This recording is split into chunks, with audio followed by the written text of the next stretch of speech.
All right. So if one of you guys can go in LinkedIn or somewhere, if you guys are connected with me, just to make sure the live session is on.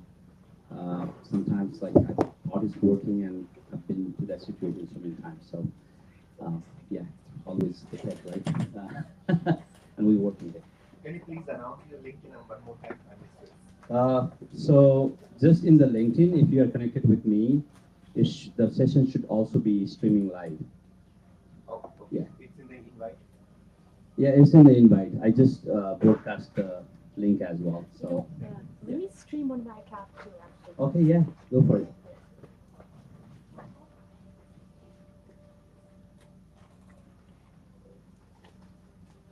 While we are waiting, can you tell your LinkedIn one more time? Yeah, you should be able to find me with Nirmal, Nirmal. Last name is Budhathoki. So it says we'll be starting soon. So Okay. maybe It's it's not started yet. not started yet. Okay, so let me check. That is what I should check, right? Yes. One might be out of battery.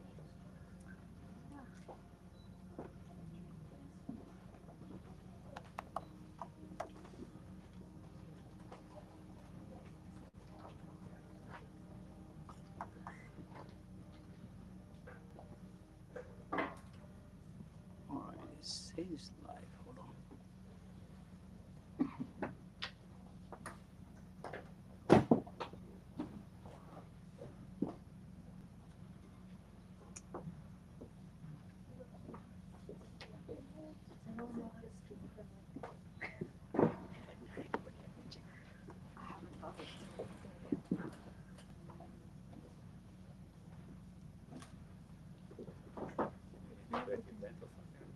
Sorry? You need to create event or Oh, creative thing. I'm not sure. I never tried. So. Well, if Nirma has it, then it's fine. As long as it's gonna record it. Yeah, it's gonna record. We have the recording here as well. Yeah. It's going only on the YouTube, so let me post that YouTube link here actually.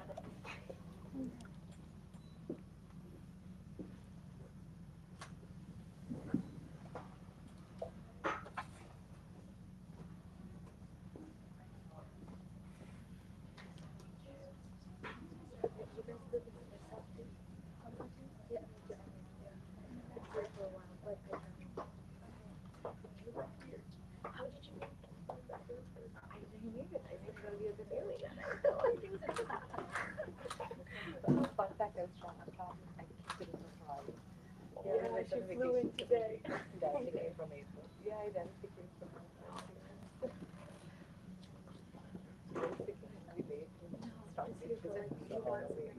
What's your work at? That's where I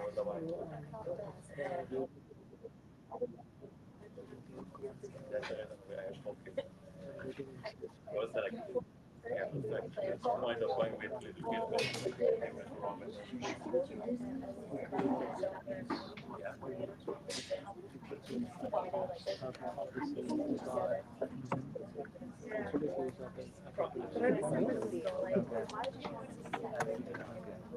Actually, coincidentally, the last semester, last week, I had done healthcare data science course. So, yeah, like I understood quite a bit about the insurance system in the US and the providers and all the entities involved. Yeah. Lots of fun. I think you have post on PDF.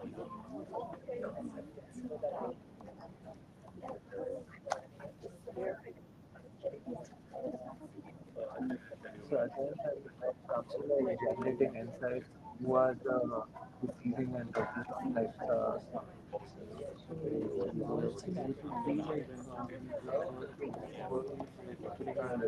okay.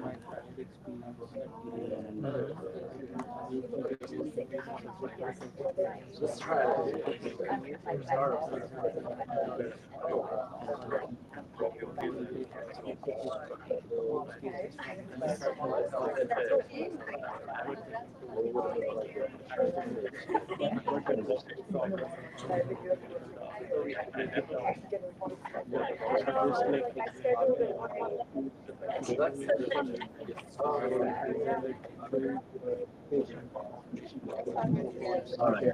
So it's working. Uh, yeah. So yeah, I actually put a post and tag all of you guys. So I mean, every one of your connections should be able to see and that link as well. There's a little delay, I guess, on this, so it's okay. All right. So thank you everyone for coming. This is, as I said, it's a event that you know, folks. I have a small event, so I can to meet with these guys and it's be helpful for you guys. At the same time, it's a opportunity for you guys to meet each other, you know. So, all right, without much wait, you know, we have waited long. So I will start the introduction very quickly, and I don't think you guys need much introduction. She's great, LinkedIn, I think. Today was a perfect time to understand. So, yeah, it's I'm sure you also have the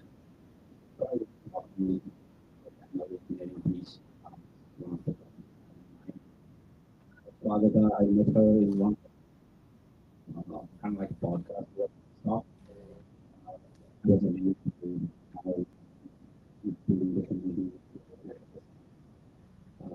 doing all this event. For this event, there was a huge help from her, so uh, kind of round of applause for her as well for this event.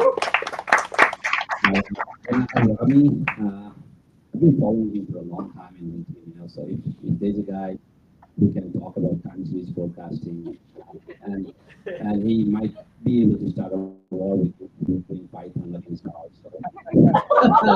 So, but yeah, without any like you know actually asking him to video event so and yeah, I feel like him do it. So finally we made it happen. Thank you for coming here. Shravya, I came to meet her through him. So also he was ex Microsoft as well. And also is Grammarly. So uh, round of applause for everyone. This guy is really good. Now, yeah, so I think I'll get started. I would like to give a little bit more info about you.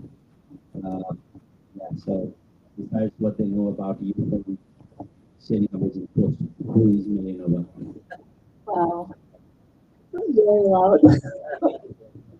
But can you guys hear me like this too? I should use the mic. Oh, okay, okay. This is like the question that I've been dreading because just because I haven't really been or seen any of my audience in person, and this is a big moment right now. Because it's the first time, like even just now, I met a wonderful person who said that he flew in from Chicago after hearing that networking is important, and this is the event that should be missed. So great job on doing that, and for those who didn't do it online, shame on you. But yeah, so Marian Nova is basically it's weird to be talking like on third person, but basis. But basically, the persona that I portray online on LinkedIn for a year, somebody who's been self-taught in machine learning and data science, and somebody who has realized that she was diagnosed with ADHD, and that's why I put it in the headlines as a PhD and ADHD advocate, just because so many people do not know that they are diagnosed right now and they don't have this really spicy brain. So I think it's important. And I also like the subject of data science because I worked in computer vision and robotics, and it's what I really fell in love with the opportunities that this field has and how the ceiling is so high it's unreachable like these days. That's a testament to that, given the Gen AI and everything. So I thought this is my calling just because I love meeting wonderful people and I've been hosting a podcast as well, which some people know.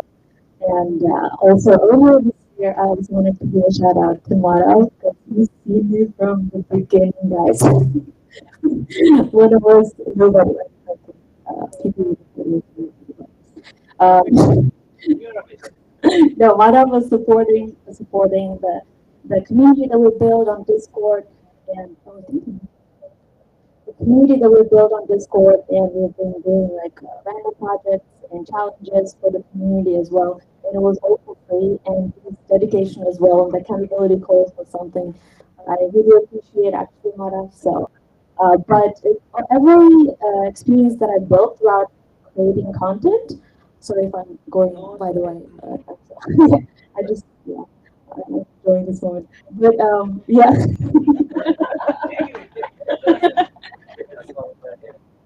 Yeah, yeah, and it inspired me to like create actually a solid platform for people who are actually looking for jobs, who also want to transition from non-tech backgrounds to tech backgrounds, and actually tell them, hey guys, there's actually nothing to be scared of. This field does not have to be as scary and as complicated as everyone seems it to be. In fact, you can do it for yourself, and that's the whole message that I carry. Even for people who do, I know many of you have master's degrees, especially coming from like as me as an immigrant from different countries, and that's also very difficult right now. And it has been for the past 2 years, and I feel like this generation deserves more like community, more resources, and just bringing people together. I feel like that's powerful, and especially like the opportunities that we have right now with AI. So I'm really excited about just learning from your professional experiences because you guys are all seniors. When somebody, I think about you made the post, everyone was like senior, senior, senior, senior. I was like, wow, this is going to be a brainy discussion. But yeah, I'm looking forward. Thank you so much. Yeah, that's awesome. Thanks for accepting the request. So that means a lot. All right. So next, Nikhil, if you want to yourself. Hi everyone. Was like amazing. So about me, so I work with teams. So I work in machine learning space where I am mostly building chatbot RAG-based applications and LLMs. So my journey started long back, but I wasn't lucky enough to get into data space right from the beginning. Once I finished my undergrad. But then I saw the evolution, how it like how we started, where we started back then on a traditional data science ML and how fast we were growing. So I was looking at every phase and I experienced every phase and today we are here with an era of LLMs. So I'm really excited to talk more about that piece, what I'm working on, what is happening around, and then we can get to talk more about that. But one more thing I just wanted to tell is SF is such a wonderful place that actually turned me into a different personality altogether. So I would suggest audience if you are someone to come to SF, it's a wonderful place. I moved from New York. That explains. Yeah, thanks, Nikhil, for the First of all, thanks Nirmal for organizing this. First quick question to everyone, like how many of you picked up a new hobby during COVID? Everyone did. Yeah, I know like a lot of people started becoming chefs, poets. I somehow randomly started this 30-day challenge where I write a blog on Medium every day. And I was a fairly beginner data scientist back then. So it was a way for me to like polish my skills, share it with the community. And that kind of 30-day streak, I don't feel like doing it every day, but I pushed myself. And then I saw when I started posting it on LinkedIn, a lot of people reached out, a lot of people connected. And initially, I didn't get a lot of likes, comments, but eventually at the end of the 30 day, somebody started asking me to be a keynote speaker for conferences, giving me free invites. I'm like, if this is the return of 30 day of investment, like imagine how much powerful networking or sharing your content on LinkedIn is. So that's how got started. And then fairly over the next couple of years, I've been growing my data science career. Currently, I'm a principal data scientist at Boomi. And when I moved to SF Bay Area 2 years ago, I realized like this community building is nice. I want to do something for a little bit more niche, which is women in data. And I'm glad to join that organization because whenever I used to walk into any meeting, I just felt like women in tech or women in data was underrepresented. And even when there were women in any meeting, they wouldn't like, speak up as much as the male counterparts. So I wanted to like understand why, what's the reason. So I joined this community and slowly, steadily started a chapter in San Francisco. We started hosting events, and the community has grown to like 30,000 members globally. So host a lot of events in the area. Anyone who are hoping to join our community and attend our events. So yeah, that's my story. Data scientist, but love building communities. Yeah, thank you so much. I think we have another mic idea there, right? So you guys can keep it going all the way. Yeah, so you guys can speak up. Yeah. So, Ami, you're next. Thanks for coming over. We want to hear a little bit about your intro. Yeah, thank you for the invite. I'm really excited to be here. Um, I became data scientist by coincidence. Completely. I came to the US to do. I did a master degree and I wanted to continue the PhD. My dream was to be in economics. And then toward my graduation, before continuing the PhD, a friend told me I have a friend from McKinsey that is looking for data scientists. What is data scientist? It's like I'm talking like 10 years ago. And told me like you are taking data and you make sense out of it and you're building models. Okay, okay, econometrics or applied statistics. So I went to Barnes and Noble and wrote a book, and then that changed the trajectory of this. It's like a black hole sitting inside, and yeah, I really enjoy what I'm doing. Uh, I always tell people go follow your passion, and one of the things that speak with folks I'm mentoring, tell them do the 30 days coding challenge. People with that experience, it's like really great strategy. So I'm doing a lot of forecasting. I'm doing both R and Python. So if you're doing R or Python, I love you. Thanks for clarifying that. I don't have, like I always say, use what works best for you. Don't marry the tool. That's good. Yeah.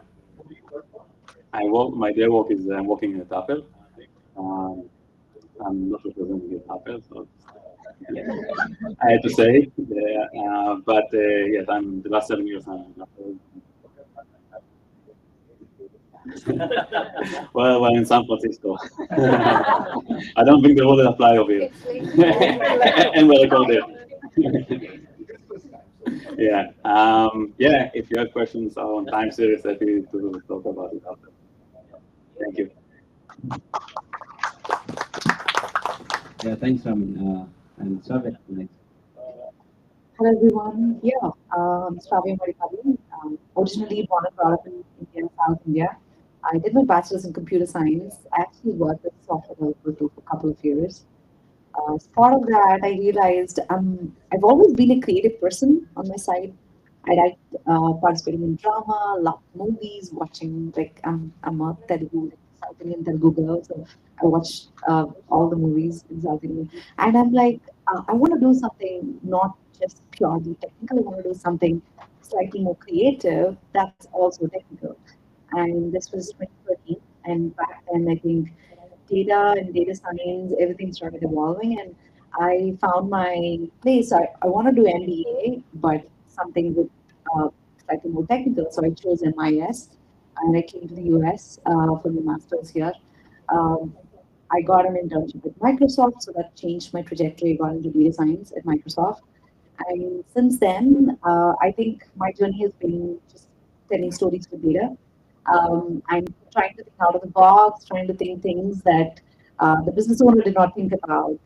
You know, the PhDs that I had around me did not think about. I'm trying to bring that creativity and to data. So currently, I think in the SFP area, we have two, three streams of data science going on. There's applied science, there's data science product, there's research science and ML engineering, Gen AI engineering, right? All of these. So I at Nextdoor, I moved on from Microsoft there for 6 years, then went to eBay, and then was at Nextdoor. It's a local social media app. My team, I managed a team there for the entire growth data science team. It was basically data science product. And recently moved to Grammarly, and here I would say I'm getting into more full stack yes, actually. But my core skill set is data science product space, which I would say is a lot about metrics. How do you understand the health of the product? How do you define what is the next big thing that your product managers want to go and jump in and solve for the customers? So yeah, it's been fun, and I tried to do something on LinkedIn too. Try to share that creative storytelling if possible. I personally, maybe if I want to end my introduction, I personally believe that we talk about technical a lot, but human, I think we need to think of ourselves like holistically. Who we are as a person influences a lot. You bring that a lot into your career, into your profession. So not just if you have to go become something, not just focus on purely on this is the technical challenge you want to go after. There are lots of things that surrounds it that comes from who you are as a person.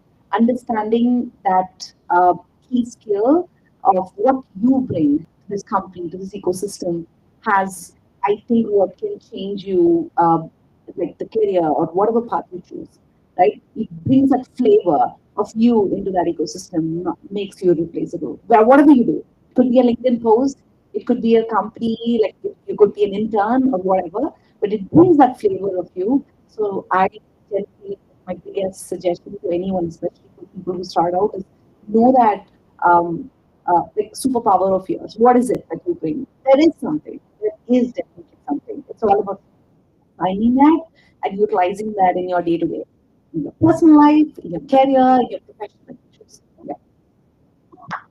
That's awesome. Yeah, awesome, guys. So thank you so much. Quick intro about me. I won't take too much time. I have a lot of good questions, and these guys need to answer them. There's no script today. So for me, I'm a new. I born and raised in Nepal, small town. My computer science was also going since like 1 year second. So I knew about the field of data science. I graduated in 2009. I'm very uh, that time to graduate in a way because the recession was speaking. Even in the data today says that there was the EU highest unemployment rate. So it easily work out, and like it's very unconventional path. I joined US military. I served in the US Army for 5 years, and then after my military career, I got a job as a data analyst. I worked as a data analyst for the government for about 5 years, and got into private industry. Today, I'm a data scientist in Microsoft. The Rami said I'm not representing Microsoft either. So, like Shilpa said, I agree with her. Sometimes, like, I find that a lot of times when we introduce ourselves, we cannot, like attach our company name, right? So it comes naturally. But who are you if you just take that company name out of that introduction, right? So you just need to bring that intro as well. So that's how I look at it. So, all right. So without further ado, let me start the conversation. The first one will be covered by Mary and Swagata. It's going to revolve around building career in data science and AI. So I know you guys have built a solid LinkedIn platform. How important it is to build your personal brand, right? So like LinkedIn or any other social media that you choose. Swagata earlier mentioned about writing a blog before using a role, right? So that kind of focus, like you've been mentioned, but I want to cover a little how do you start? How do you motivate yourself to be consistent? And what are the values that you have seen? I think that's what the person who will answer that. So I'll start with Mary.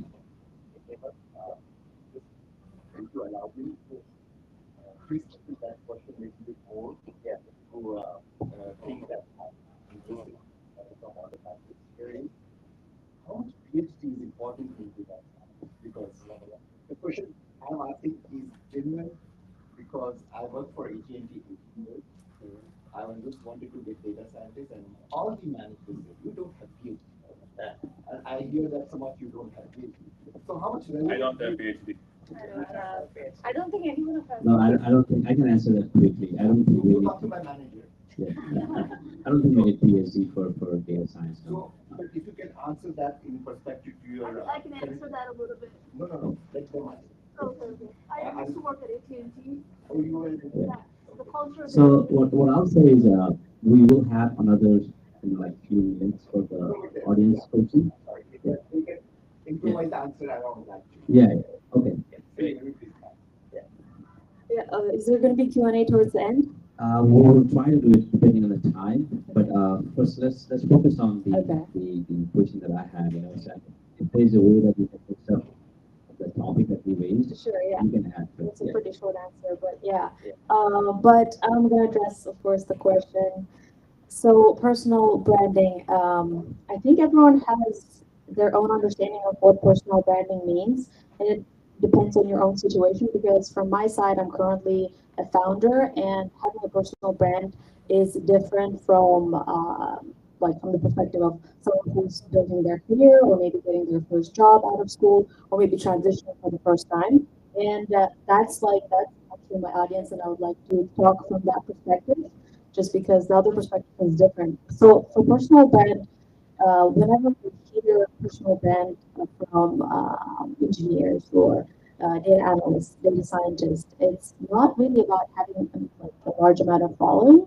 It's actually a way to network, and especially these days when I talk to mentors that we have in the community and understanding the current job market, we're realizing that it's not important what school you went to, even these days. It's not important what kind of projects you've done, even though it's very important. But the number one thing is having a network, especially as a knowledge worker, especially as an immigrant, especially in this very high competitive job market. You need to have a way to stand out. And just like Margaret mentioned, that was her way to stand out and show that I actually have a leverage over the other applicants that you have because everyone else have the same package coming out of masters, right? You have your GPAs, you have your portfolio packets, you have your resume, but who are you besides that baseline? And that's what personal branding is about. It shows what you are interested in. For some, it may be creating projects. For some,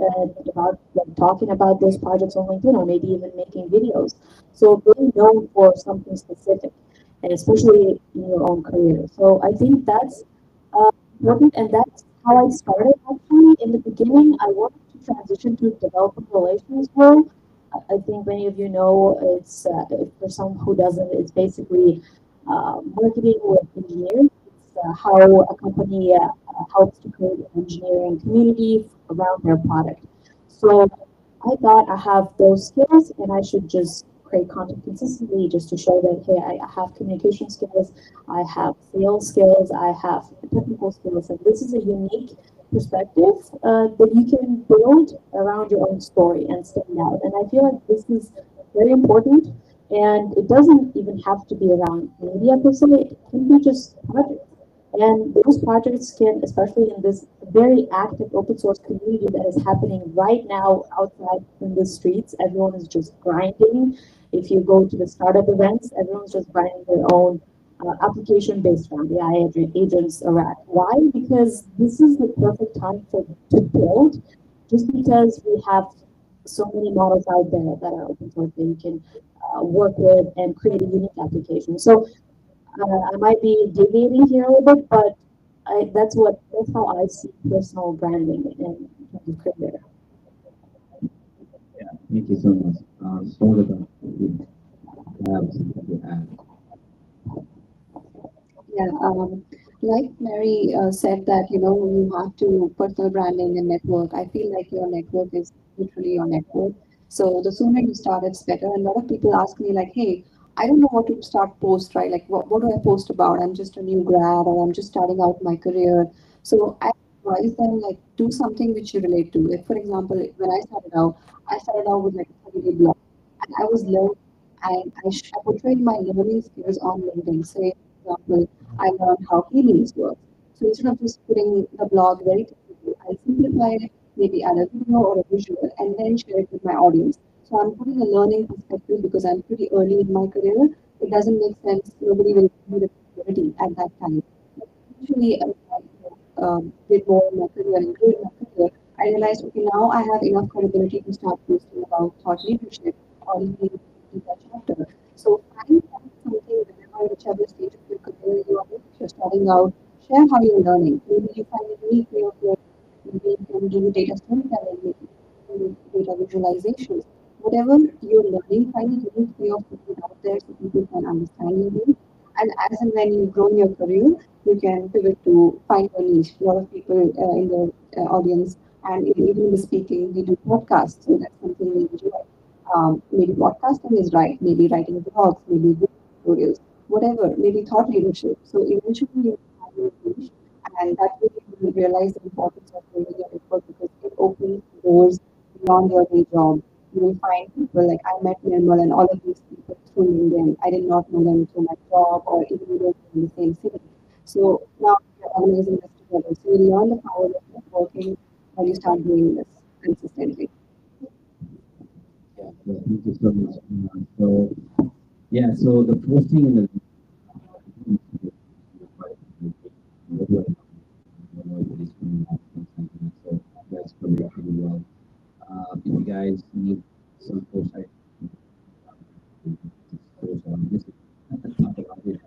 I mean, we have to start somewhere. The idea is to start small, so it will build over time, and that's the key. So consistency is on the key. All right, my second question, I would like Shraddha and Swagata to cover because it's kind of women in play. I actually love what they have a pretty good inclusion of male personnel, right? So I always love seeing them. So Shraddha, so in your experience in big tech, it's always very biased. How do you feel about your own career? Uh, how much is coming through, and how does the companies can be more inclusive, uh, in your opinion?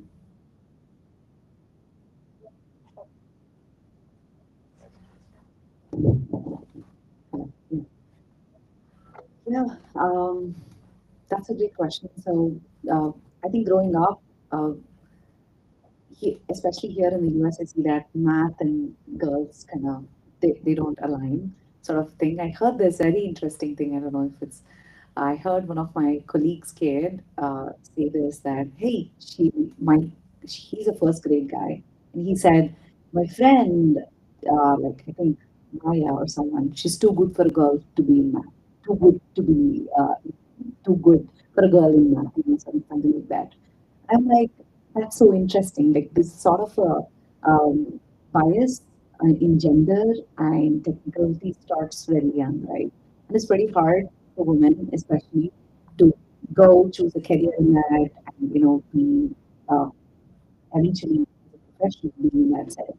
I can see myself in a Zoom meeting, in a personal meeting, and I'm doing the entire event in the room, and it's actually gives me a lot of it used to make me like not talk first or like or maybe even if I speak you kind of get spoken over. This is what kind of happened when I was starting out, right? And later on I realized that hey, only the more and more I went to these meetings, the more and more I understood that my opinion on the topics that are being covered were entirely different than everyone else. It's because the way I think uh, gives an entirely different perspective to the same problem. If I don't speak up, that perspective is not going to come out, and in fact, that perspective is unique to me, right? And to be honest, this does not even mean from a woman men gender. It could also mean from an immigrant and a U.S. citizen, or like maybe you're disabled of some sort versus the other, maybe ADHD, and so any minority to majority, I think will face these, like insecurities about I'm different. Do I need to speak up here? Or any sort of maybe conference related things. So the more and more I understood about, hey, this is what's like stopping me to speak up. The more and more I worked on it, it's not easy. Uh, the more and more I understood that, hey, I need to bring this perspective in front of the leadership. I need to be more vocal about it. In fact, very interestingly, I'm a senior manager now. I have 8 people, and I'm on the trajectory to become the director, senior director, and all of that, right? And I want to become that now. But when I joined Microsoft, I'm serious. I was not sure if I want to become a manager because I never saw myself as a manager material. I'm like, manager is supposed to be assertive, be like, just be able to maybe even command and do that. And I'm not that. So probably I don't want to be that, right? And I'm not. I'll not be allowed to be that. But the later on, I realized that hey, these are just like biases that you form in your own head. In fact, no one ever told me that. It's just me thinking that about how the society works, right? So the more and more I understood it, now in fact that is my um, like how do I say? That's actually what inspires me is that I want to go become this leader, want to show how you can be firm and be kind at the same time, and be a successful leader. Show that you can make impact, show that you can change things. And this perspective is what made me, get multiple offers as a senior manager and, grow in this space, right? So I would say probably I spoke about all minority to majority kind of thing. And women definitely are part of this in tech. But I basically want to first be aware that you are feeling insecure, right? Once you are aware, because sometimes this happens without you being aware, right? You unconsciously, probably in a Q&A session, maybe you're not asking a question. Do you have a question, right? Things like that. So being aware that there is a problem and then addressing it head on, and thinking of different ways on how we want to address it. So that has been my journey. And Yeah, awesome, awesome. Thank you. That's definitely very good.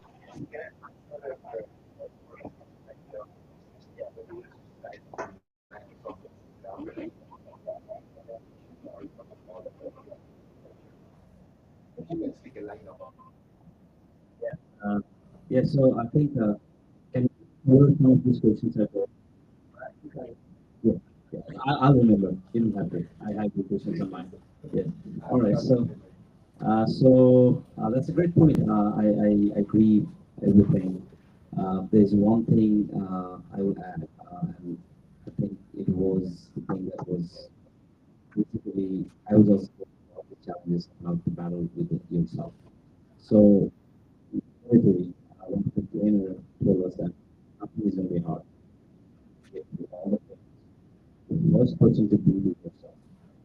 So I think that's pretty solid line because you think about it, and obviously there's a lot of unknowns that you wrap around your head around, and you cannot come out with the bias, right? So we sometimes create that layer ourselves. Once we come out of that layer, then if there are challenges, obviously, then you have the courage to fight, right? So, all right, so because you are in really good level and you are the champion, this will be a good invitation for you to add into how have you felt on the phone? yeah. So I think I felt this bias sort of thing when I interviewed for my first job. It was a health insurance company in Pittsburgh, and my hiring manager asked me before I even interviewed, "Hey, how much would you rate yourself in SQL?" I candidly gave myself a 6, and he asked me, "Okay, Python," and I gave like a 6 or 7. And then when he completed the interview, and then he said, "You know what? If I were you, I would give myself 8 or 9." And it's like, because you are a girl, I knew that you would, underestimate yourself and give yourself lesser points. If there were a guy or a male counterpart, I'm sure he would say 10 and he would actually be 8 or 7. Not generalizing it, but it's a kind of pattern that my hiring manager pointed out, and I'm like, okay, that is actually true.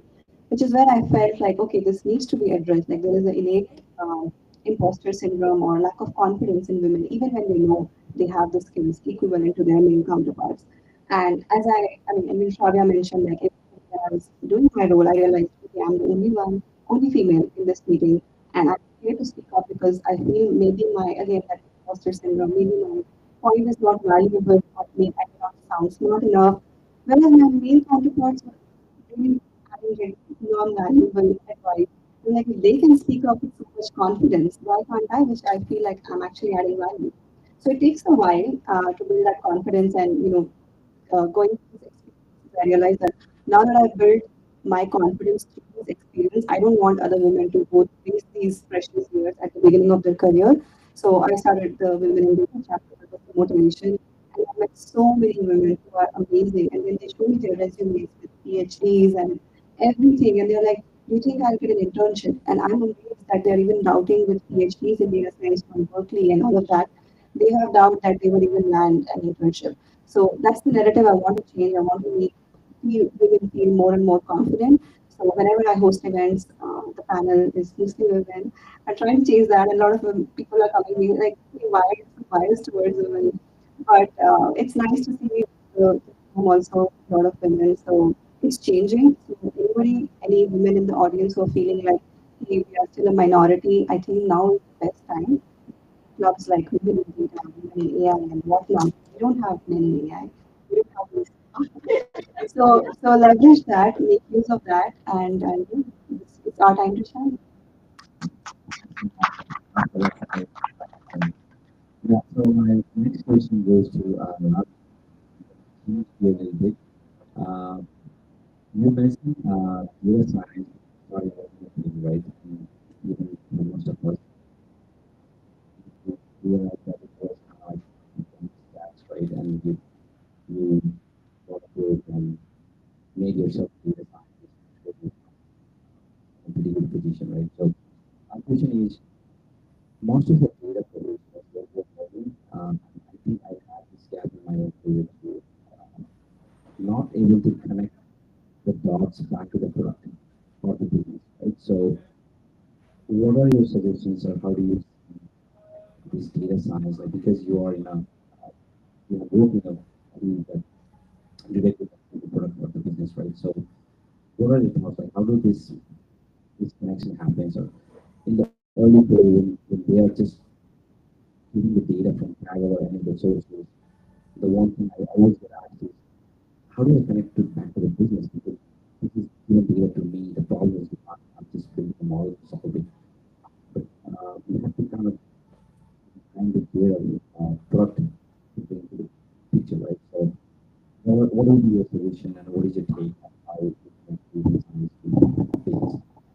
Yeah, I think that's a very fundamental thing to understand the business. And as a junior data scientist, I didn't understand it. It took me a while to understand that the value I'm bringing is like I'm bringing better value when I understand what is the problem statement or what problem we're trying to solve. And sometimes I feel like it's the hardest part in core data science project uh, when the problem statement is not well defined. And this is the role of the product or the business or all the stakeholders is to well define, and your role as data scientist is to understand how to translate it into a data science solution. That's not something trivial. When you're starting a new job or you're entering into a new business, the first thing you need to do is to learn the business, more like shortcuts. Understand, like if you're in finance, understand all the uh, technical stuff, go to the meetings, even they are not data science meetings. Interact with your stakeholders, go to lunch, ask them what they're doing. Understand their problem will enable you to start to think, hey, you have this problem, but you can do it simpler. And then once you develop this relationship, I think it's very easy. It's also becoming some type of masters that you are working on. When you're coming to a meeting, you start with, hey, what we're trying to solve. Instead of going to this rabbit hole of like, oh yes, we have this Excel sheet that we're trying to automate. Like, but why? Ask the question, why we're doing it. What is where is the added value? And if you are in some corporate or some startup or any form, usually will be limited with your resources, and understanding the value is critical to understand where your time spent best. So I think that's kind of like how I would approach it. Awesome. Yeah, I agree. So one of the suggestions I also, if I have to give based on my own experience, is initially if you don't get the business side of it, like Ram said, in the problem statement, twist it to ask some why questions like why are we doing it, right? So one of my mentee, she had picked up this data set from Lyft, collected by Lyft company, and then it's an amazing data set about all that. Um, and then she was like, well, what problem I can get out of it? So that this was right based on like maybe like five problems or something, right? So what do you want to solve on this data? And she actually came up with pretty good like problems because she's like, what could be the accident hotspots if we can build the most probable accident probable routes, maybe we can detour the drivers uh, time, what are the timelines that most of the accidents happens, obviously around busy time, right? So I kind of give you the problems to make classify this to this, but can we push that question and relate that to somehow like if you're solving it for me, for example, how the lift will if you build a model, how the lift will be able to implement that in the business side, right? So I think we start thinking in that direction, it helps a lot. All right, Shraddha, you're also in the product space for a while, so if you want to add a little bit to that, about what would be your suggestions for those who is building that experience of it's very important question. Yeah.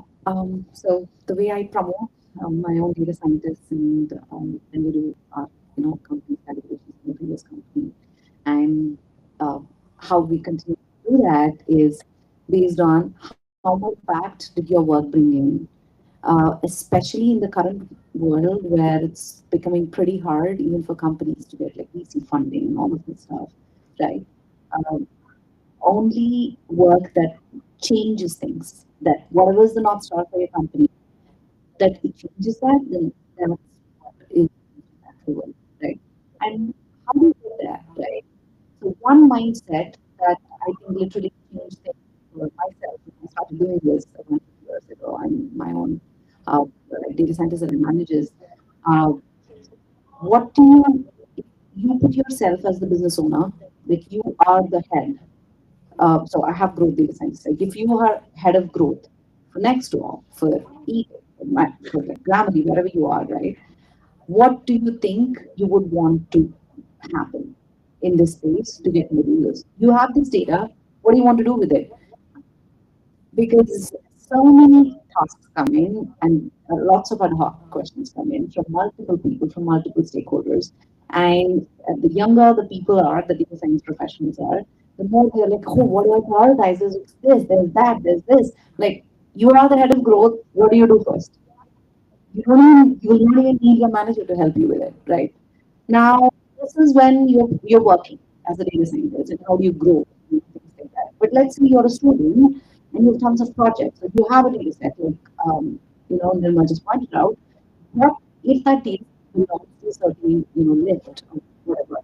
Your point, slightly changing that perspective that if you are like the person who can make a decision today, what would be the question that you go after? It's as simple as that. Just having that mindset of an owner, of of like an ownership mindset. I think that's what it is.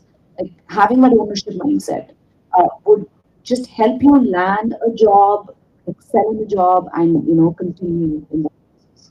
Yeah. Thank you so much. So I will start with you. So Gen AI and technical innovation, right? So today we more and a lot here for more. people are moving in a fast pace. Just basically learning, starting out on uh, foundation and looking at when do I get to the point that with all these skills on the Gen AI or transferring models. So for this question, I would pick Nikhil and Mary because they are in ML and AI engineering side. So for the aspiring engineers, what is the best way to start building the skills? So there's a lot of frameworks tools coming out. Lab, we have React and we have a lot of new stuff going on today, right? So something we learn. I think that it was funny in one of the it was all day conference. There was a technology discussion in the morning session was already obsolete on the evening session. Something, the new version of that or some new technology came out, so it's that fast paced we're building, right? So, but basically, I'm trying to understand what would be your solution to some looking to ramp up in AI space. How do they approach it? How do they build their roadmap for learning? Like, So I'll just give you a brief introduction. One thing, first thing I would say is like before even directly jumping into Gen AI space, you have to have basics, right? So that is like the foundation should be perfect. And then once you have your ML foundations, deep learning foundations, and the data science foundations, and that is where you enter the Gen AI space and try to learn. There's a lot, I know there's a lot to learn, but think about what if you want to learn something, there's a way. Okay, this is the roadmap. Okay, this is something I have to learn first, starting with how. If you just go back to a few years back, how it started. So we have data science, we have NLP came in, and then like we have RNNs, LSTMs, and then evolution of into transformers, and then we have LLMs as well, LLM and transformers. So this evolution is needed. So you need to understand how the RNNs work, how LSTMs work, why did the attention come in picture? How did it help us basically? So that was the turning point into LLMs, right? So you have to understand the reason behind each of the concept like attention and everything. So that is when you can more focus on LLMs. So now that LLMs are here, and what is it that you want to do after? And that converts into the business problem again, back into that. So you need to understand what you're trying to solve, and then you have to use right tools. So tools, frameworks keep on changing, but the goal that what you're trying to build will always stay. So make sure whatever you are building would be like a framework agnostic, so that you can plug whatever you want, you can play anything, and you can reach your end goal. So that is something I would suggest. But in terms of learning, I would definitely focus more on foundations and start slow with Gen AI side, and then cover only whatever is needed, much needed. And the hype is all there. Let's say you want to build something agentic, you can use multiple frameworks to do that. LangChain, LangGraph, Llama Index. You can use multiple frameworks. But it's up to you to decide, okay, what is my goal? Which framework is suits best to my need? Is something we have to come up with a business goal. yeah, that's great. I agree. So the how part may change because depending on the requirements and implementation, right? So yeah, always start from basics is what I always tell. So yeah, divide and conquer, right? So that's really, really important. And it's not going to go anywhere. When computer vision came out, I felt like I was left out to pick up that skills and then it's still there, right? I can see it. Yeah, it's going to be. So And the exhibition I know. models are always here, and Yeah. So maybe I think you also have a course in data camp about that, and you also advocate about ML engineering and AI tools, right? So it's kind of like really different. What's your thought? How do you suggest the folks to get into this? Sure. Yeah, first of all, great suggestions. And the main thing here I honestly want to highlight for everyone is that the difference with AI that we're working now and the AI that we called 5, 10 years ago is completely different. And the difference lies mainly on the data itself. Just because the traditional machine learning, traditional data science that we've been working has always been this like low dimensional structural data. And nowadays we know how to work with even larger amounts of data. There's unstructured, whether it's images, videos, text, it's tokenized so that these large language models can work with it. And the reason why it's such a big breakthrough, and it's been a breakthrough for what I think it was 2022 in November. So it's been exactly 2 years, and the hype is not dying down. It's only increasing. And for people who are getting into data science in general, I think this is a great career option to consider just because there are no experts these days. You can develop whatever novel application of what's existing now, and you will become an expert in your chosen field. So I think this is an amazing opportunity for people who are just getting started too, just because there's going to be an equal amount of competition between everyone. Like everyone had the same amount of time since ChatGPT got released, since everyone is trying to work with these large language models, including foundation models. So if you need to get into that space, I always write on my LinkedIn and everywhere else that you need to choose between two paths. Number one is heavily research based, and number two is application side. And some might argue that there's an infrastructure side, which is also very hot, but I want to focus on these two just because I feel like they're the most interesting right now. And the first one is working with pre-training the foundation models themselves, and that's a whole another topic than agentic frameworks that Nikhil mentioned or RAGs. And that's the course that I made on. When I was researching for the course that I was making for data camp, I realized, oh my gosh, these repos themselves are just so new, they're so fresh, and with the speed that they're growing now on GitHub is also exhilarating because people here, especially in San Francisco, are very much into open source, and they're creating these tools for implementing AIs, including evaluation frameworks that are also completely new. So basically, there is a whole new playground for many engineers and scientists to play around with. And I think it's truly a golden age for builders. And that's why I'm focusing also these days on like AI engineering, just because I'm excited about the application side too. So when it comes to application side, it's also a lot more has to do with like software engineering skills rather than data science. So if you transition from, let's say, analytics or data science side, you might have to focus on those skills. And depending on your background, of course. But if you're from software engineering side, you can already use whatever skills you have and integrate yourself into AI and Gen AI here, and already make a large impact because the scientists don't really have engineering skills. And I think that's the beauty of like machine learning engineers and AI engineers because you can combine both.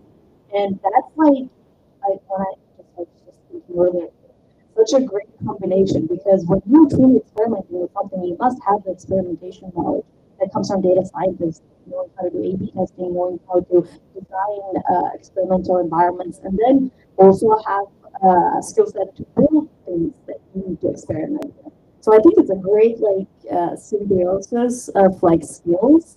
If you can build those two skills, I feel like you're going to be unstoppable, but it doesn't mean that traditional data science is also not going to, it's not going anywhere. However, the things that we have now are increasing the capabilities of current data science traditional models just because we can, even like with reinforcement learning, we can use traditional foundational models to generate the reward functions and so on and so forth. So it's like, it's a great time to get into AI, and I think I'm just excited.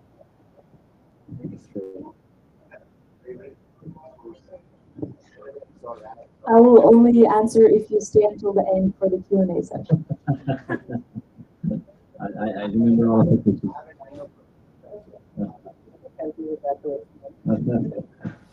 All right. So the next question is actually a good segue that Mary brought about engineering skills to add, and pick up It's another area where if I go back and if I get an option to reset my career, how do I do it again? Uh, the engineering skills as a data scientist, I always overlooked at it. At least the building and CI/CD, that kind of stuff, right? So clean code, like I always said that I read everything in the notebook and made everything that right? So they and didn't turn out well. So Rami, you kind of do a lot of posts and blogs, and I enjoy them. I actually love a lot of Docker containerization and stuff like that from your posts. I think you are Docker captain now. I think they call it captain, right? So for this person, engineering skills, how are you doing when you realize in your career that things actually important if you want to do stack side, right? So you don't always get support from engineers when you don't have the language, right? So how do you look at this? Yeah, I think I realized how very important when I moved from consulting, my first role consulting to the tech company, that I was lacking with those engineering capabilities, and I had to close those gaps. And I think the way to think about it when you're doing some degree, you are getting the last mile of your work. Like the modeling is the sexy part, and the most interesting, obviously, and working with the data and the theory is very important, but you don't get the tools that enable you to run those models at scale or in environments. And if I would do something that if I could do something else, one thing to change the curriculum in universities is to start at the first semester, learn the tools, and then make, make the students use them across their degree to taking courses that they will graduate, that they will have some experience out of those bash, right? The most trivial things that nobody teaches in university, or at least that when I took my master, um, ability to write unit tests, uh, PR, Git, right? Right now it sounds like so trivial, but yeah, you will get it when you start your first role. I think we are missing opportunities to get experience. The university are missing like to do if just spend like do some boot camp in the summer. Even elective class, they don't have it on that. Yeah, so definitely I think that is important tools that every data scientist should know regardless of what they are, what they're doing, and the role will shape you where you need to go. Some, if you're working with teams, that you big teams that you have DevOps and you have modeling and you have like different components, so you can write a notebook and give it to the engineering. Uh, Not all of us are fortunate to have this, and this is where you get to this role that you try to run, you know, for your work and get exposed to whoever need to, but then like you cannot get a dashboard because you don't have the environment, and you send CSV email, and that's a shame. So really, I'm I'm very vocal on LinkedIn. Learn those tools. You don't need to learn Docker. Docker is like really, I don't want to say it's simple when you know it, but start with the basic command line, bash, Git, yes, definitely Git, version control, code agent, yes, definitely. Yeah, thank you so much. Yeah, those are the things we consider out when we learn data science, right? We are always behind, like, hey, write a notebook, get the data right away, load it with CSV, with EDA, print the model, and oh wow, I got 90% accuracy, right? No, it's just in the notebook.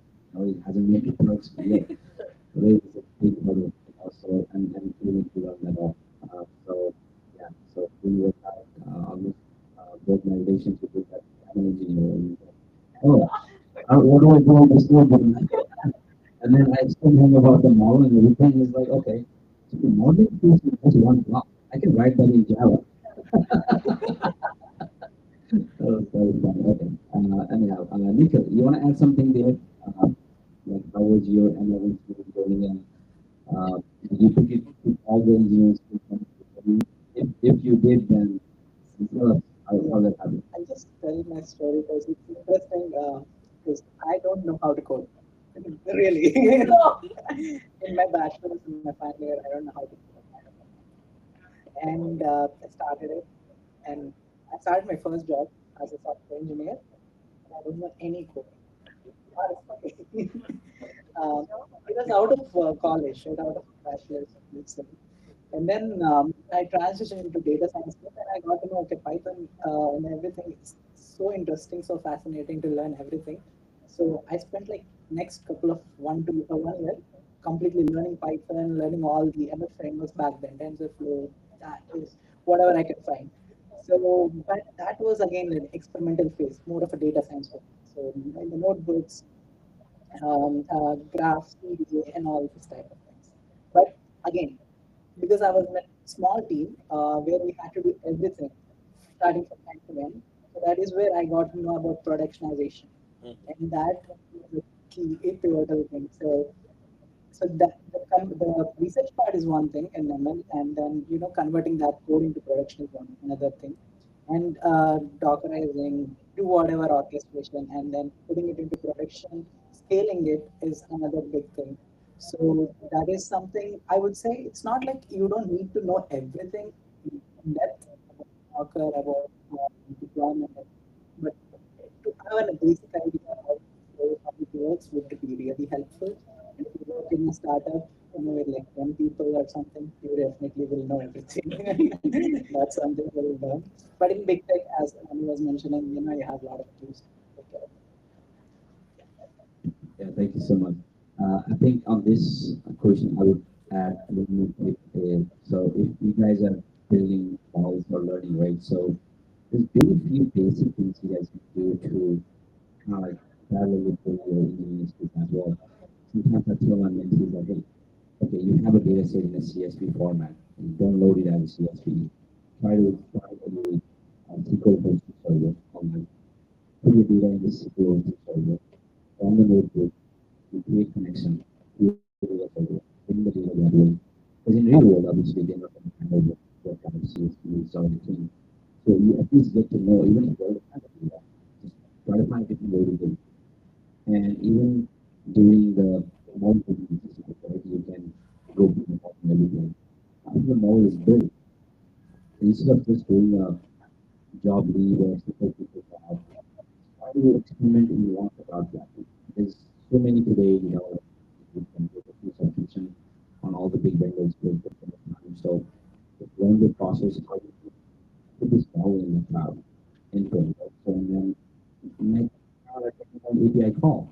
Even those kind of simple things, if you add it on your working journey, you start building that slowly. So that is all right. So next question I have is on career growth. So for this, I will put Bhavya and Swagata. Swagata, you can start.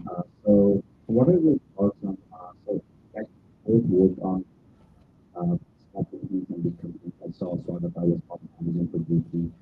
And then, you know, I always have this uh, thinking in my head, like, and that is that you want to be a big fish in a small pond, or a smaller fish in a big pond, you know. So, what are the thought process of the different things you have versus the smaller buildings or companies, right? So,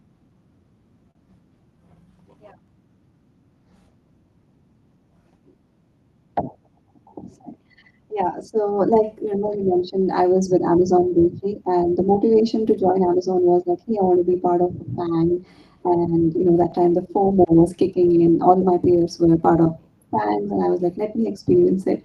And when I joined, within 3 months, I decided, no, this is not for me.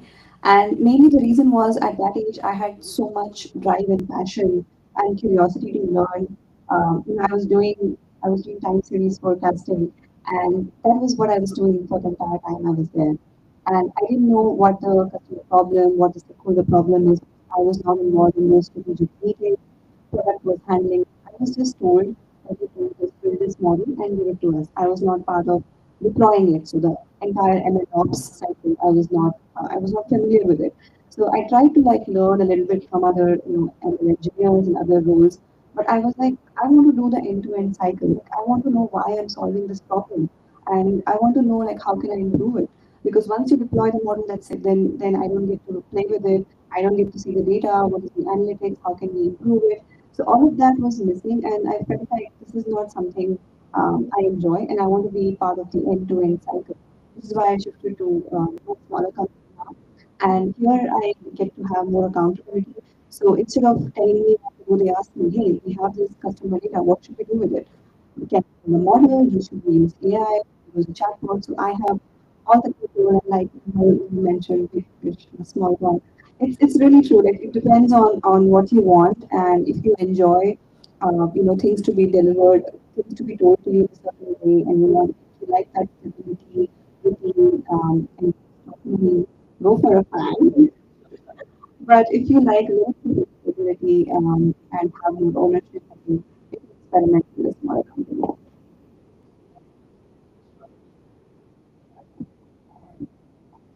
Yeah. So what I'd like to add is that I really think people should experience both. That's my opinion. So the reason for that is when you are part of a big tech or any tech that's any company that's fully organized, you understand how organizations work, what are hierarchies, what makes a company reach to where it reached, right? There are tons of things that you could learn from that. I agree. It's possible that there are tons of other things that maybe if you're fully energetic and want to learn, there's so many barriers, right? There's like you want to move. They're like there's a no for every question because it's not your area. You don't want to step on the total stuff. But what you want to learn there is how like there's so many things I've learned as part of Microsoft that I didn't learn from my job, but I learned from my own observation on how does how much petabytes of data. So I worked at Xbox in Microsoft. Like how much petabytes of data was getting collected in Xbox? What are different mechanisms that were used? How is data being documented? How is it being? How is everyone like understanding about it? What councils were part of? How is a new metric being?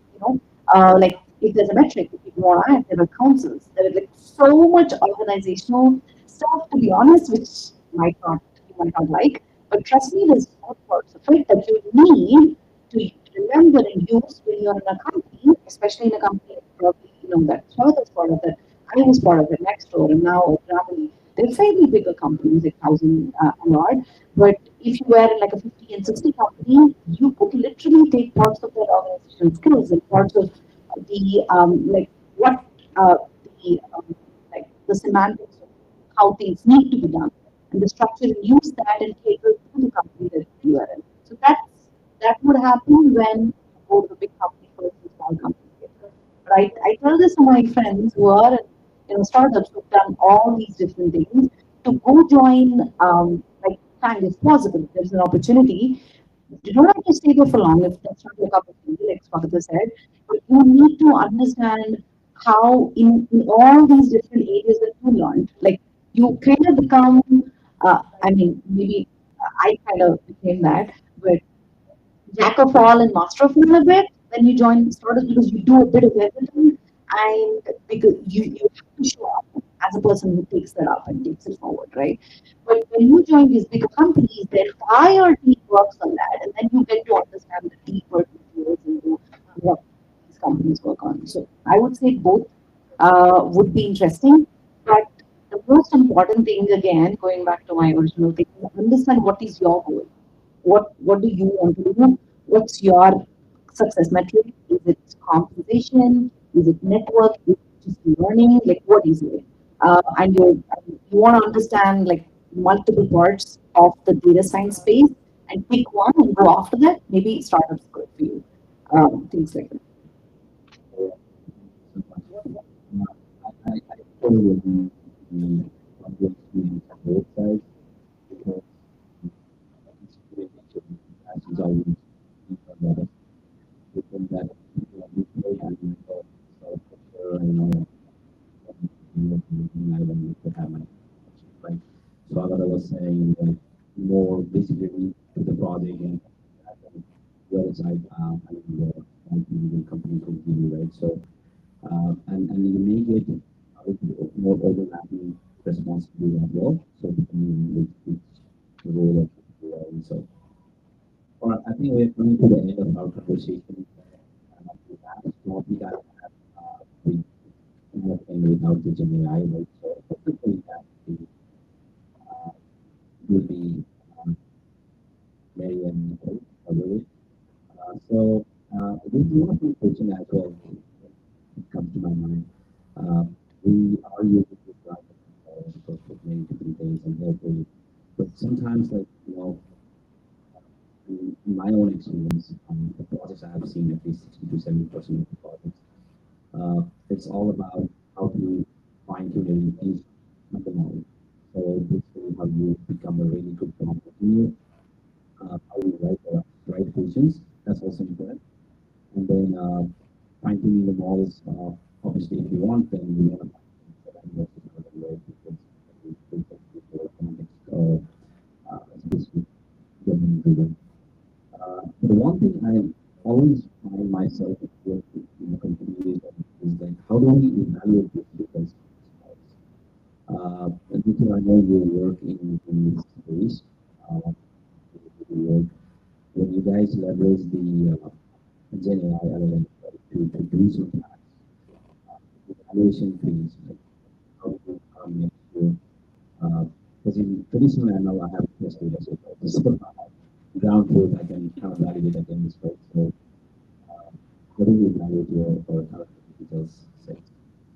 Uh, First thing, LLM evaluation is still a challenging part, and everyone is tackling the problem right now. Since everyone has started to work on that, implementations and everything, but no one actually shows how good the metrics are, how good the evaluation metrics are towards the, open to public. It completely depends on the business goal. Let's say you are trying to build, for example, you are trying to build a summary. So they have a different metrics, like use words or something like that. And let's say if you're trying to build a question answering engine, you want to check how good your answer quality is. That has a different sort of metrics. I can go into depth and cover it, but it's not the right time. So, but on a high level, it would be like, and RAG has a different metrics. We can say about retrieval metrics, we can have generation metrics, we can have complete system metrics, how it performs, and everything. So there are a bunch of metrics. So think about it like what you're trying to build now. Okay, are you trying to build a chatbot? Are you trying to build a question answering system? And then based on that, you have a bunch of metrics on a dashboard. And these metrics are again like few of them are simple score-based metrics, and few of them are LLM-based metrics. So we leverage LLMs to compute these metrics and then present them on the dashboard. And recently there was evaluation that we have this evaluation called LLM jury, where we use multiple bunch of LLM models. Let's say OpenAI, Claude, and you can combine whatever you want as a jury, and then you can take an average average of that. So that is one sort of scoring mechanism. So and they have different scales, different use cases have different metrics. So it's completely use case specific. And it's good to have evaluation on your your resume because or your portfolio because that is something most people lack as of now. So that would be a big differentiator. Yeah, I agree. I think that similar research again. So maybe you have something to add when you were coming up with learning yourself or creating contents about the evaluation of models. So, yeah. Yeah, sure. So the course that I've been building with DataCamp was actually based on LangChain because LangChain is one of the pioneers of orchestration frameworks for using LLMs. And it depends, actually, again, it's hugely depends on the use case, but these large language models have their own benchmarks for their own use cases and they're quite popular. So you can look them up online. I don't remember the abbreviations now. But also for regarding the evaluations for the system. So there's two things that you should use is evaluating the large language models is completely different from evaluating agents just because evaluating the systems, again, it depends on your personal use case, the problems you're trying to solve, and the metrics you're trying to optimize. So it's again has to do with the business most of the time. But people are actually trying to come up with better evaluations even now. It's not like we know exactly which one works the best, but it's still an evolving process just because the use cases themselves are just being generated as well as we speak. So it's an evolving space, evaluations, and if you're looking for any projects to build on, this is a great idea actually to maybe come up with your own repo of like the framework of how you want to evaluate your own AI bot, let's say, or a RAG. So when I was using for the course, I think I recommended RAGAS framework just because they cover all the parts of the retrieval generation architecture, which has to do with the retrieval itself and the generation part and the combination of everything together. So RAGAS is a great one. Deep Eval is a great one actually too. A friend of mine started it a year ago and now he has lots of stars in GitHub. Good job, Jeffrey. But yeah, it's evolving. It's evolving. Okay, yeah. So thank you so much, guys. So last question before I end the I wanted to know the AI stuff with the domain, right? So if you're in finance, for example, it's a right, like people. So what do you see the LLM use cases in yourself, like, in your own personal approach? How this will be interviewed, for example, right? So is it more from the prompt engineering aspect, is it more from the fine tuning, I don't know what kind of approach that you have come across. I think the opportunities are endless. Uh, Starting coding, we are all the copilot, which make the coding easier, faster. I use, for example, I build a website. I just went to give me. I want to build this website. I know HTML, but I'm not out of the box, so it was easy to just go to ChatGPT and build me a website and give me the HTML code, right? And domain specific finance, for example, there's a lot of reports, summarized reports, right? There's a lot of PDFs that you're working with, and the ability to grow and get TLDR from the document and faster.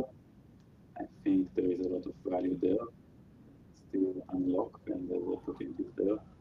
Um, uh, Grammarly, having been there, like that's like the app the best, like I really love the Grammarly. I feel like I exist for more than 5 years now.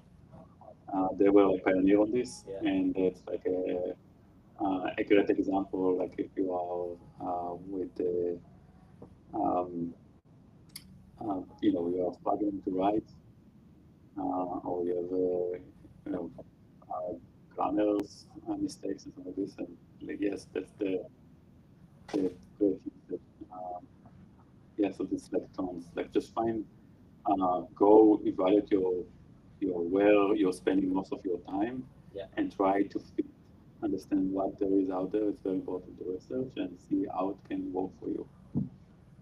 Yeah, thank you so much. So I think obviously to add a little bit to that, ultimately it's asking the right question to these models, how you orchestrate the task, right? So ultimately you are the task orchestrator. You need to know how you are defining your tasks and output, input, right? So basically think LLM as just a function, right? So uh, all right. So with that note, I would like to thank all of my panel members, and that was a great conversation. We take a lot of applause for them. I really appreciate you coming back. You said you had short-term memory, I have long-term memory, so together we can build LSTM. All right, so one of my questions was a PhD requirement. I think everyone already answered it. So we'll have to pass on that because we're going to give opportunity for everyone as well. The PhD, obviously, collectively we can answer is more how requirement for giving to be in data science. It's all about skill today. And then second question was for Mary, what is your best package like this? For the, we skip that question? yeah, I will skip it. We're not going to get the fourth question yet, if I skip that. But the third one was the Microsoft versus the ground, right? How would you, I already know that. okay. Uh, all right, so I think we got it. So you already got self-proven model for yourself. You can answer your own question. All right, if I get time, I'll come back to you next question, right? So all right, yeah, anyone else have some questions? I'm probably gonna take not much, but five, right? So Or maybe later on. Right. So I'll start from this side. Okay, if that's fine. I didn't see who raised the hand, but sometimes the teams meetings are better, I guess. Yeah. Yeah. All right, you go. So I attend to Europe. The problem is like data. The big problem with data leakage and just reconstructing, like you fine tune a model, right? You can almost, it's not. How do you evaluate the new model that you're using, right? Is that something that you guys even consider with this Gen AI? Or like, I feel like there's not that many people in this space that are experts. So like even validating a model, people don't even know how to do this, right? So it's like move fast and break things in Silicon Valley. But I feel like you guys are kind of the gatekeepers for deciding how to use Gen AI.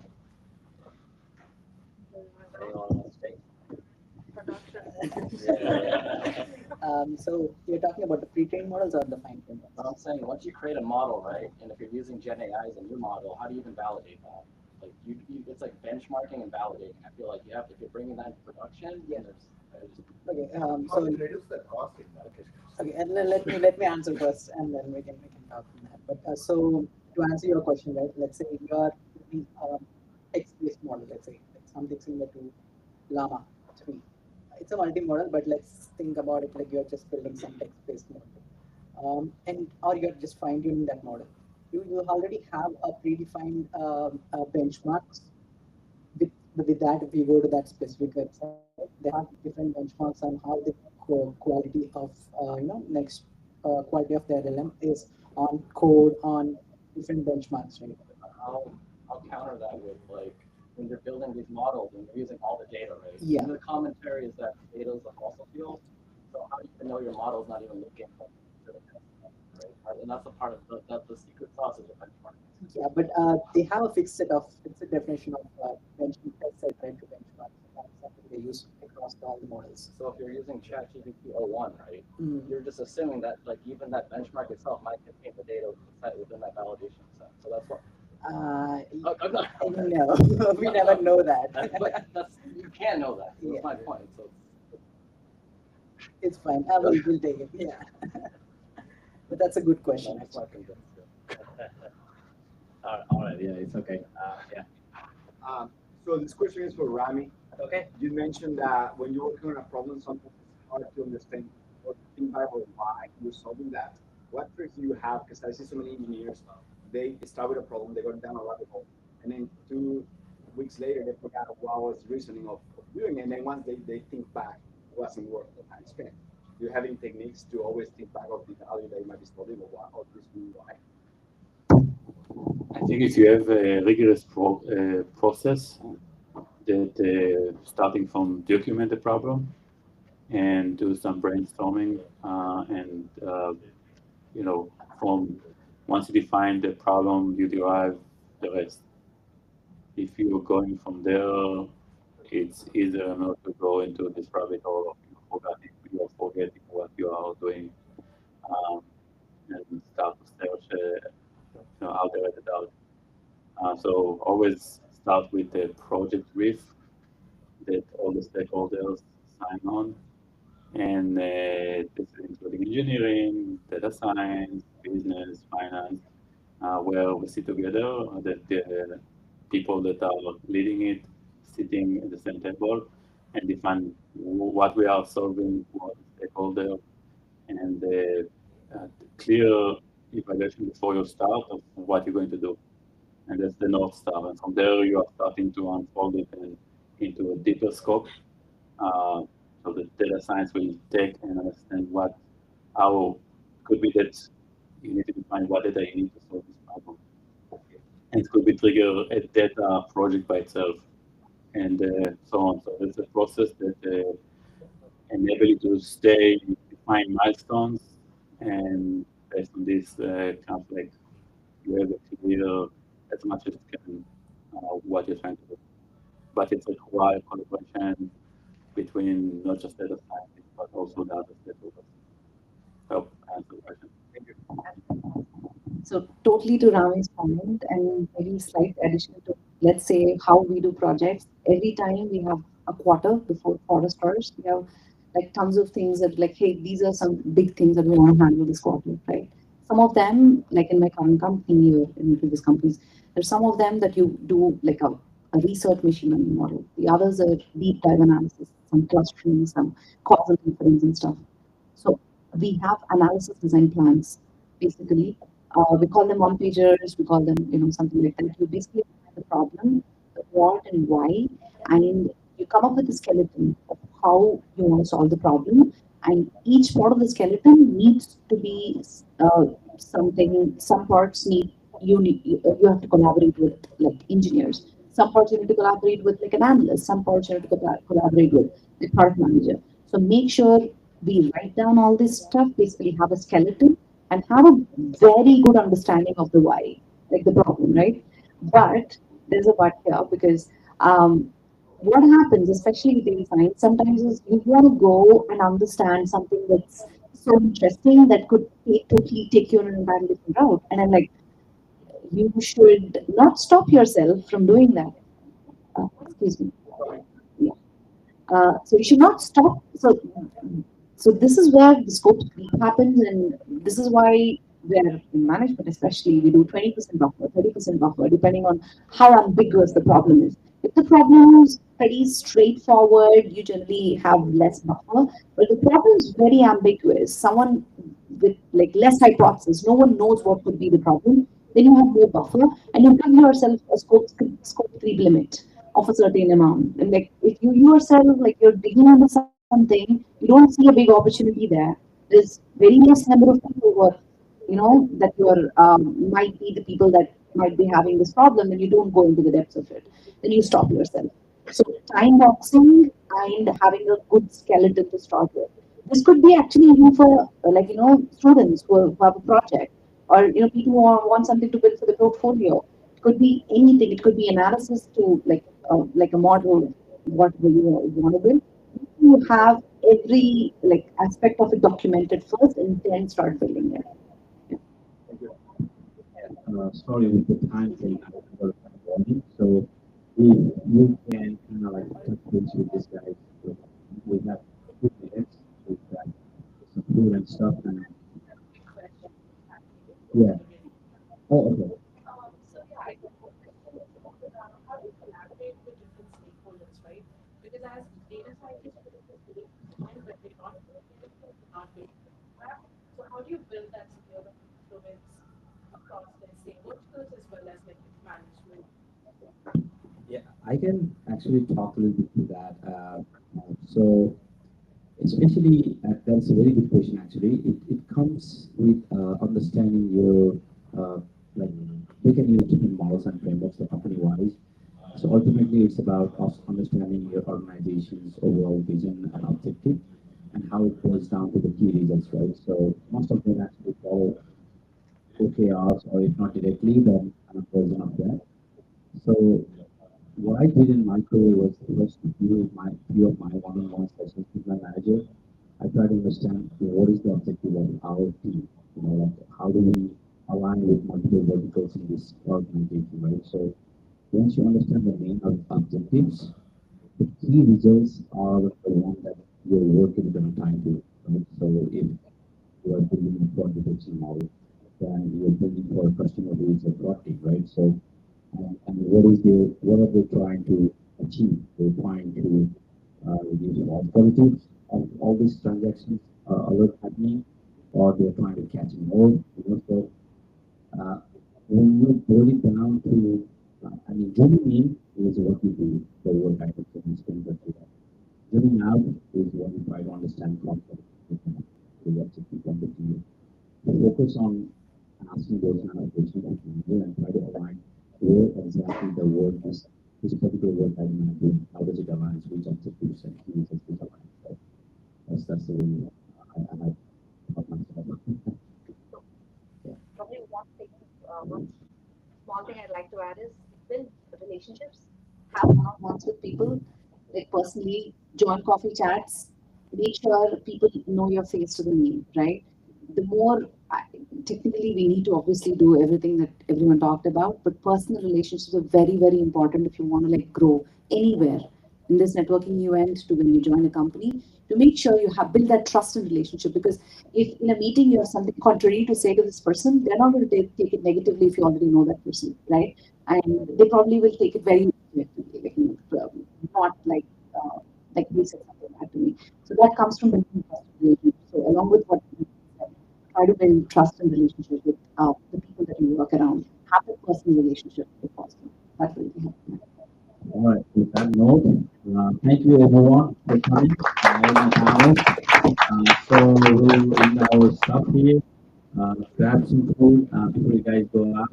One last thing, if you guys still have the 20% of coupon on your the link invite, if you want to grab something to buy something, please use that. Okay, thank you.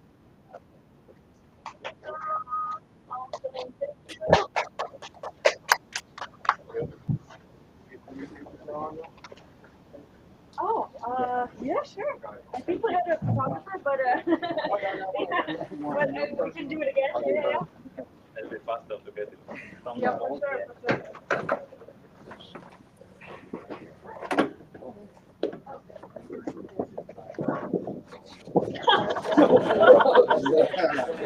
Thank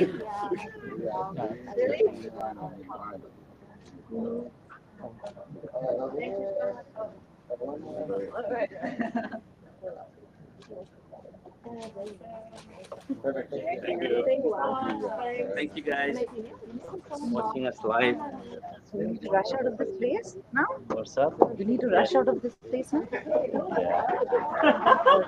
We have some time.